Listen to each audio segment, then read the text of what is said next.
मालकिन, आपके आम ना बहुत मीठे हैं। इसमें से बहुत मीठा मीठा रस निकल रहा है। अरे तुम्हारे लिए तो इतना पकाया है मैंने आम को ताकि तुम उसका रस अच्छे से चूस पाओ और मुझे मज़ा आ पाए। तुम्हें पता है मुझे कितना मज़ा आता है इन सब कामों में, और तुम मुझे कितना खुश कर देते हो। काश मेरा पति भी इतना खुश कर पाता। वैसे एक बात तो है मालकिन, आपके आम में ना बहुत मज़ा है। मेरे तो ये समझ में नहीं आता कि मालिक आपसे इतने इतने दिन दूर रह कैसे लेते हैं। पता नहीं कैसे रह लेते हैं। क्योंकि अगर मेरी ऐसी बीवी हो ना, तो मैं तो एक पल के लिए वो उसको अकेला ना छोड़ूं, पूरा दिन उसके आम का रस चूसता रहूं। अरे क्या बताऊँ रामू, जिसको सुंदर लड़की मिल जाती है ना उसको कभी कदर ही नहीं होती। और तेरे मालिक का तो काम ही ऐसा है, उनको तो महीनों महीनों और काफ़ी दिनों बाहर ही रहना पड़ता है। तो मैं क्या कर सकती हूँ। और मैंने शादी से पहले सोचा नहीं था कि ये सब चीज़ें भी मुझे खटने लगेंगी, पर अब खट रही है ना, क्या करूँ।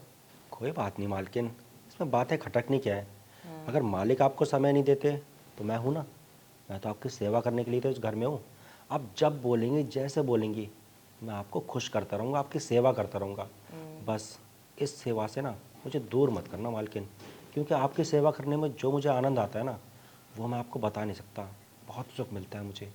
वैसे रामू एक बात कहूँ, तुम नहीं मिलते ना तो जाने मेरा क्या होता। और मेरा पति तो वैसे भी बाहर रहता है ज़्यादातर, पता नहीं मेरा कैसे गुजारा होता। मैं तो शायद अकेली ही पड़ जाती, शायद इसलिए तुम मेरे पास आए। मालकिन, ये सब तो संजोग की बातें होती हैं। जिसकी किस्मत में जो लिखा होता है ना, उसे वो मिलता ही है। हमारी किस्मत में मिलना था, और मेरी किस्मत में आपकी सेवा करना, इसलिए तो मैं आपको मिला। तो फिर अब देरी किस बात की है, चले अंदर, सेवा कर दो मेरी। हाँ मालकिन, मन तो मेरा ही बहुत कर रहा है। जब से आपके आम का रस पिया है ना, मेरे अंदर ना बेचैनी सी हो गई है।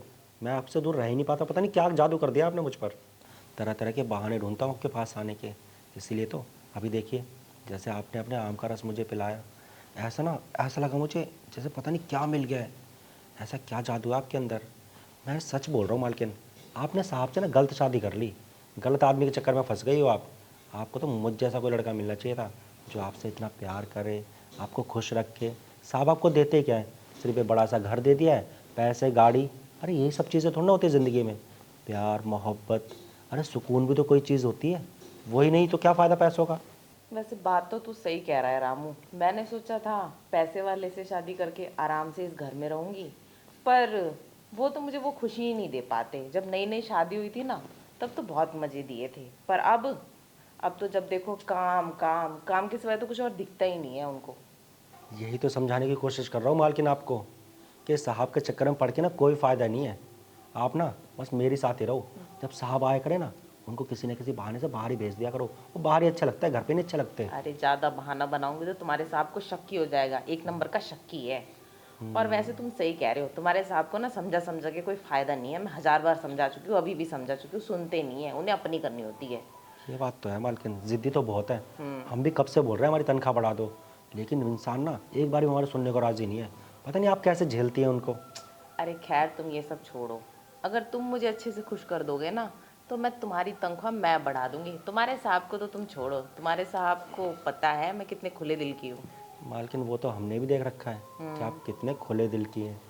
अच्छा मालकिन, आपको ये तो पता ही है हम आपको कितना खुश रखते हैं। फिर आपने ऐसी बात क्यों बोली? खुश तो हम आपको रखते ही है ना। तो आप सोचिए ना कुछ हमारे बारे में, बढ़ा दीजिए ना हमारी तनख्वाह। चलो अभी अंदर चल के लाइव टेस्ट दे दो, अगर टेस्ट अच्छा गया तो सोचो तुम्हारी तनख्वाह 5000 बढ़ा दूंगी सीधा। पक्का मालकिन? तो चलिए, देर किस बात की है। चलो।